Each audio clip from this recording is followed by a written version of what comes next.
wafungaji wa mabao, Jonathan Soa katupia mara 2, Elie Mpanzu katupia mara 2, Jean Charles Ahoua ametupia mara 2, Jean Charles Ahoua ametupia mara 1 na Ladaki Chasambi ametupia mara 1. Jumla mabao 6 yamepatikana. Sasa teki ya session hii ni ipi? Tunakwenda kuangalia vitu viwili.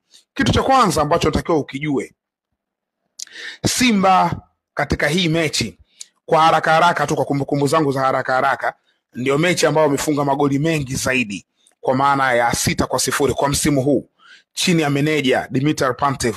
Ndio mechi ambayo wamefunga magoli mengi zaidi. Ni ya kirafiki, lakini ndio wamefunga magoli mengi zaidi.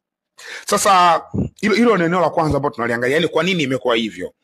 Simba wana philosophy yao, yani wana falsafa yao ya kimfumo ambayo sio ya miaka mingi sana, lakini kwenye miaka hivi karibuni hii Simba ambayo tulikuwa tunaiona threat kuanzia 2018 mpaka kuja leo hii tulipo, inaingia robo finali mara kadhaa, inacheza hatua za mbali mpaka wanafika Confederation Final.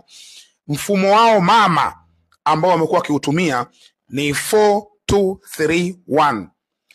Walinzi 4, viungo 2, double pivot tunaita, viungo wengine 3 wa kushambulia, alafu juu anasimama mtu mmoja kwa maana ya mshambuliaji wa mwisho. Kwa hiyo ndio 4-2-3-1.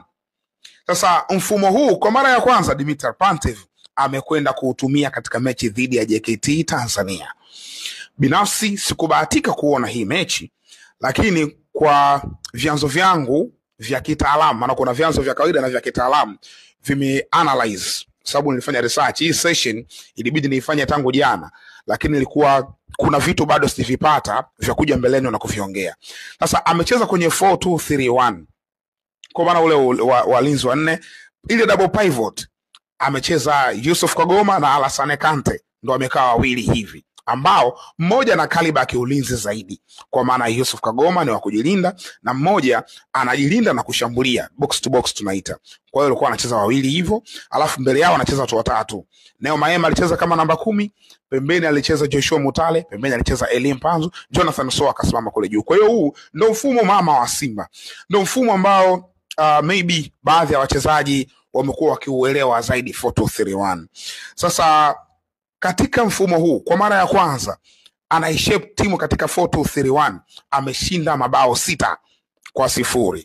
Hiyo ni teki kubwa sana ambayo Dimitar Pantev mwenyewe huenda anaizingatia pakubwa, kwa sababu alikuwa anajaribu kitu tofauti. Kuna baadhi ya wachezaji hayupo nao kwenye kikosi, lakini kwa hawa ambao yupo nao